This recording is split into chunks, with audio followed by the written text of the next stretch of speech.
Lights are blind here. Great, thank you very much.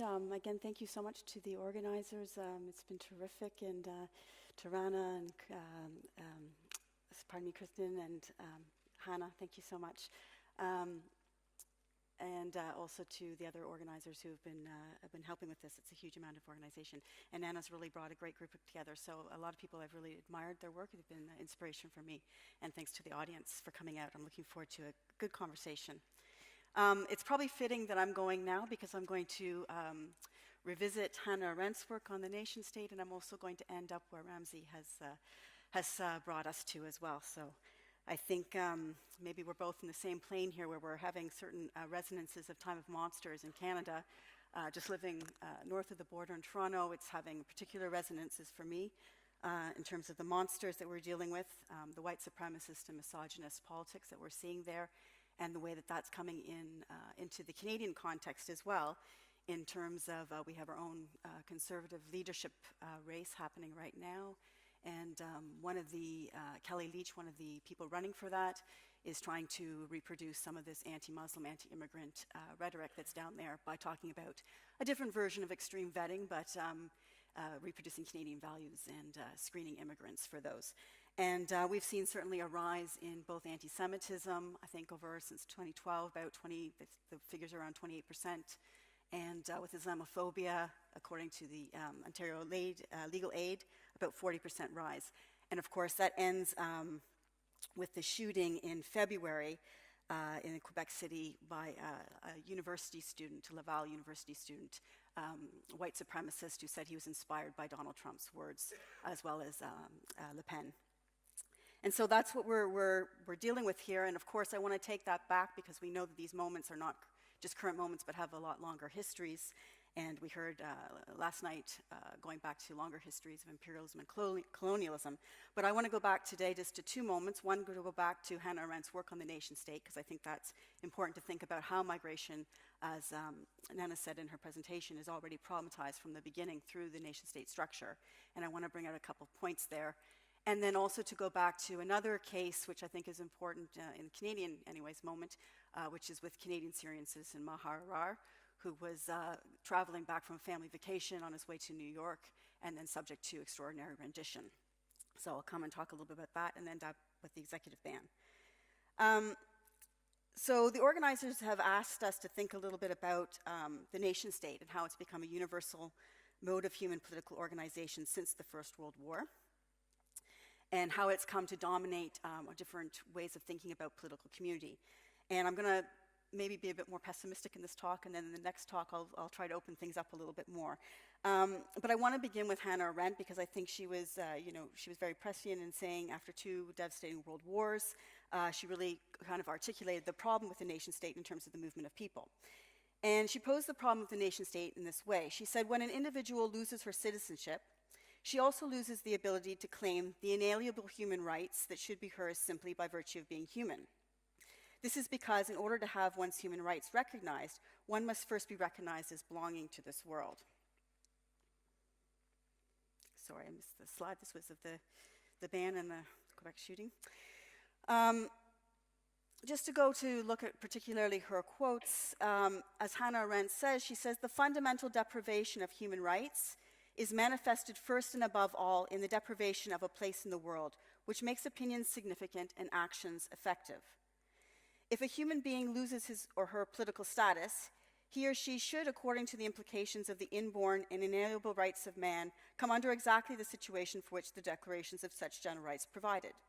Actually, the opposite is the case. It seems that a man or a woman who is nothing but a man or woman has lost the very qualities which make it possible for other people to treat him or her as a human being. Here, Arendt makes a stark admission that with the spread of the idea of the nation state to all people in corners of the world as the only possible form of political community, human rights become meaningful only insofar as they can be enacted through political community, that is, under the nation state system as citizenship rights. Moreover, she argues, she says, not the loss of specific rights then, but the loss of a community willing and able to guarantee any rights whatsoever has been the calamity which has befallen ever-increasing numbers of people. Only with a completely organized humanity could the loss of home and political status become identical with expulsion from humanity altogether. And so here I want to take out a couple points that I think are important for thinking about the way that migration is problematized right from the beginning through citizenship. I mean, first we see from this that citizenship becomes an idea that's not just about status, rights, and duties within the state, but it becomes an organizing principle of governing populations and their movements between and across states, or as Barry Hindis has spoken about this as the international management of population. And we might note that in Barry Hindis's work, he notes, going back to last night's talks, he notes that the moment of decolonization actually brought with it a radically new way of bringing non-Western populations under the rule of the state system with the universalization of a particular form of citizenship. And we should note from the outset then that this justifies treating foreigners, treating others as with differential rights, as different. And secondly, it structurally reinforces global inequalities, since if you're entitled to rights and you have to make good on those rights in citizenship, your quality of rights will be determined by, as Ayelet Shachar talks about, your birthright lottery, which is citizenship, where you're born. The other insight, I think, that comes from Hannah Arendt's work in terms of not just being about the regulation of movement, but that actually citizenship is deeply about a form of biopolitics, or some like Membe Kiamembe might call it necropolitics, in that if you do not belong to a state, you are not recognized as counting this world as a political being.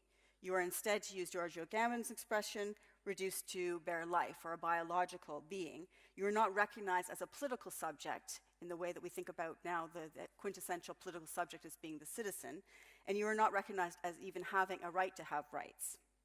So her observations about the function of the nation-state system obviously clearly play out. We clearly see this in the crisis, most visibly about the increasing deaths, particularly at Europe's borders, but as we've heard from Sandro and others, but Sandro particularly elsewhere in terms of the Americas, for example.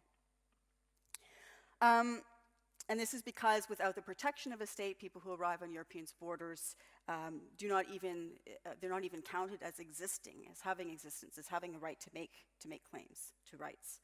And so into this moment, I want to compound this moment by thinking about two other ways in which mobility or governing through mobility is unraveling the nation state, but probably in more pessimistic terms, and then I'll come to the end in one where it's maybe there's more positive potential to think through. So I think compounding the problem of what Arendt identifies is really the way that we've seen governments using rights to movement and controlling mobility through different types of borders, so we could talk about data borders, as a way of controlling rights to, and access to mobility. And so I think the story of Maharar is very insightful, and I'm going to let him just, in his own words, explain what happened to him. We can maybe show a couple minutes of this. Maharar, a former victim of U.S. rendition, now a human rights activist in Canada. Maharar was seized in New York's Kennedy Airport in September of 2002, and he was sent to Syria, where he was tortured and interrogated in a tiny underground cell for more than 10 months. He ultimately was returned to Canada. The Canadian government awarded him $10 million for what he went through. Maharar joins us now from Ottawa, Canada. Welcome to Democracy Now! Maher, talk about first what happened to you. This isn't now, during this current uprising. This was during the Bush government. But how you feel it relates to what's happening in Syria today. Basically, my experience allows me to relate to what is happening right now in terms of the massive human rights abuses, whether it's torture or crimes committed against civilians. I know firsthand how brutal this regime could be. But again, what is unique in my case as compared to what is happening in Syria right now is I was sent to Syria by the supposedly democratic government. The U.S. government sent me there against my will in 2002. Now, For people who are not familiar with your story, and people can go to democracynow.org because we have chronicled your story since you were captured by the, well, I shouldn't say captured because you were at Kennedy Airport transiting through to Canada after a family vacation. But briefly explain what happened to you.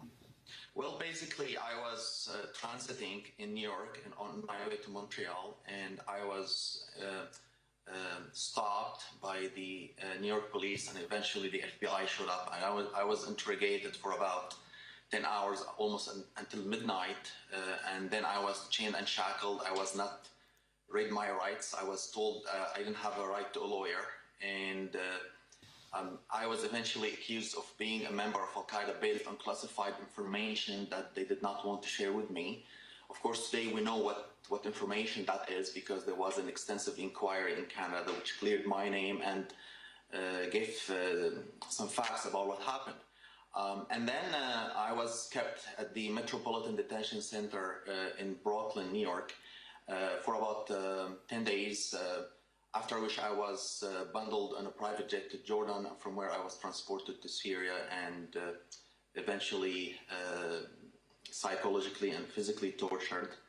I stayed in Syria most of my time in an underground cell, which is the size of a coffin. Basically, it's about 3 feet wide, 6 feet high, and about 7 feet deep.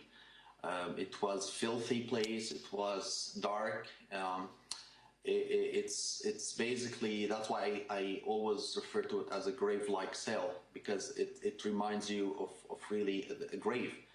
And I was eventually released, and because my wife had gone on a public campaign and pressured and lobbied the Canadian government to press for my release. And eventually there was an inquiry in Canada. There was a huge outrage, public outrage about what happened to me.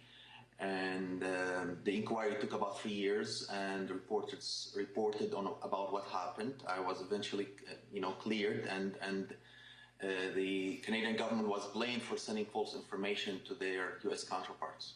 And you were awarded over $10 million by the Harper government, a Bush ally, which is extremely interesting here, although the U.S. government has never apologized for what happened to you. That is correct. I launched a lawsuit upon my return, both in Canada and the U.S. separate lawsuits. The Canadian government chose to settle the lawsuit immediately after the inquiry. Unfortunately, the U.S.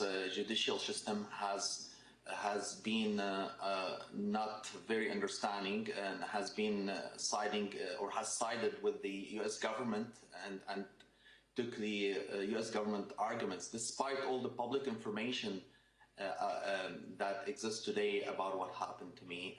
And on top of that, the Prime Minister Stephen Harper apologized to myself and my family for what happened to us, even though the Canadian government role, when compared to the U.S. role, is really minor, in my opinion. Now, okay, great, thank you. So this, I'm always surprised. I bring this up with my students. I know Canadians, we have a bad sense of history, but a lot of Canadians still don't know about this story, which is always surprising to me, and I don't know how many of you have heard about Mahar's story. It's not a unique story. There were at least 3 other Canadians who were also subject to a similar situation. There was a second inquiry, the Iabuchi inquiry, which also looked into those 3 men's situations, although they did not receive the same kind of compensation at the end of it. And there was, of course, many cases. I know there's been a German citizen and some other European situations that have also, where people have been subject to extraordinary rendition. And of course, this is a program that was started in the 1980s, but was made official in 1995 under President Clinton. And under this directive, government authorities send a suspected criminal or terrorist to another country where he or she can be held in prison unlawfully without due process and subject to interrogation, either by American authorities or by foreign governments, and often using illegal methods such as torture. Now, upon his release, as he mentioned, he was fully exonerated. and although he is still on the U.S. no-fly list, despite that. But one of the things that came out in the inquiry, under Justice O'Connor's inquiry, which is important, is that they noted that the Royal Canadian Mounted Police played a significant role in the reason for him being extradited, and this had to do with the fact that they provided faulty information to the American authorities, and later sent questions to the Syrian military intelligence when he was held under interrogation. And the reason why I bring this up is we see that increasingly governments, and you'll know this in Europe with Eurodac, with the Schengen Information System, governments are increasingly investing in all sorts of forms of digital borders, data mining, biometrics, risk profiling. And so this is an example of where that takes us to. And so in the inquiry, they look at the fact that it was a result of the unprecedented degree, I'm quoting here, unprecedented degree of sharing of information between agencies and officials through what they called a free flow of information agreement. And this free flow of information agreement took on many forms, including word-of-mouth visits, but also the sharing of memos, the sharing a lot of interview notes, for example, and they were all collected in a database called Supertext that was part of Project AO, and in this database, information was shared without the normal caveats that would have to go into this. And this is a problem that still hasn't been fully erected, as we talk about in Canada and the States, through the North American partnerships agreements in terms of extending the way that we share information. So this is an ongoing concern. We're talking about, for example, having a shared national entry and exit database, for example. And so one of the things that I think is significant also about this particular case is that it shows really that an unraveling of citizenship in a different sort of way, or of the nation state in a different sort of way. Because now, in the name of security, we're not just talking about defending national citizens, but we're talking about the construction of transnational categories of people who become risky through risk profiling, and through that construction, regulating their mobility. And so this very much, as Ramsey was talking about with the executive order. As Divas Stasioulis and Daryl Ross have observed, dual citizens with dangerous nationalities caught up with the post-9/11 security paradigm may find themselves as unprotected persons, existing in a vacuum devoid of diplomatic penetration, human and citizen rights. So cases like Maher Arar reveal the intent of rendering precarious their status as Canadian citizens by virtue of holding dual citizenship, or by virtue of being more mobile, in cases where their national origin places them within a category of high risk. And the other caveat that I think is important here, too, is to think about the way that, despite the criticisms and the exclusionary nature of liberal modern citizenship, nevertheless, the promise of equality, for example, Canadians under Section 6 of the Canadian Charter of Rights and Freedoms have the right to move and gain livelihood for all citizens. We would expect that. This type of belief in an equality of movement or rights is even undermined through these types of cases, where it's no longer about having equal rights as a citizen, but it's really about whether you become authorized to travel or not authorized to travel. And so the rights to movement that we even think with citizenship as problematic as it is, are being undermined through governing through mobility. And so then I come back to the executive order protecting the nation from foreign terrorist entry into the United States. Clearly we see in this, the Maher Arar speaks very clearly to what is going on here too, in terms of creating transnational groups of people, racialized, based on religion, it can be based on class, who are considered to be more risky and therefore regulated. And this, of course, is not just about governments doing this, but increasingly through the sharing of information, a sort of international coordination, a coordination between governments that's involved in this. Now, those would be my two kind of ways of thinking about migration and movement and the nation state in sort of more pessimistic ways, but then coming to some of the presentations we've heard today as well, the last point I would make, of course, is that we could also think about migration as a political movement that challenges the nation state in potentially more progressive ways, as we've heard Barrington Sandro and Isabel and a number of people speaking about. So when we think about migration as a political movement, we can also think about the ways that migrants and refugees are themselves demanding rights, and particularly the freedom of movement to move or to stay, against this kind of government control of mobility and mobility rights. And so we see an upsurge, everywhere outside of Europe, Europe's borders, Morocco, Turkey, through the Americas, and places like Mexico, Brazil, where we see that movements of refugees and migrants are actually challenging this idea that their deprivation of a place in the world makes their opinions and actions less significant. They are, in effect, demanding to be recognized and making claims to a right to have rights that they don't necessarily have. And so we might view this struggle in terms of, maybe not. We might refer to or think of this as a form of citizenship from below, as Peter Niersch and I have written about in an edited collection, where those without status, so thinking about citizenship also beyond simply legal status, but also as having a certain performativity, where people without status demand to be counted despite this as political subjects. And as Rancière would say, perhaps this is part of the power of the rights discourse, that it happens in this gap where not having it, you can use the discourse and make the claims to demand rights that you do not have. And so it's in through these struggles that we see an attempt to draw attention to new spaces of citizenship and potentially enable both new ways of being political and new visions for the type of politics we wish to imagine in the world. And so the question for me then is whether movements across borders can produce a movement of the border.